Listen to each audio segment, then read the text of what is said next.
ও বলছে দুদিন পড়ে না, ও মুসল্লি না, হলো মুশরিক। ও কি মুশরিক।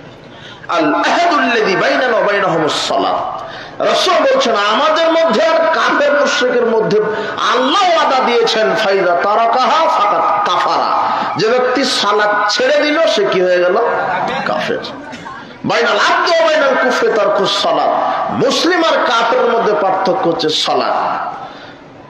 লা ইয়ারাউনা শাইয়্যাম মিনাল আমালি তারকু কুফরুন গায়রা সালাত মা কানা আসহাবু মুহাম্মাদিন সাল্লাল্লাহু আলাইহি ওয়াসাল্লাম। আব্দুল্লাহ ইবনে শাকিক রাহিমাহুল্লাহ তিনি বলছেন সাহাবীরা কোন আমল ছেড়ে দেওয়াকে কুফরি বলতেন না, সালাত ব্যতীত। কেউ সালাত ছেড়ে দিলেই সাহাবারা বলতো কি হয়ে গেছে? কাফের।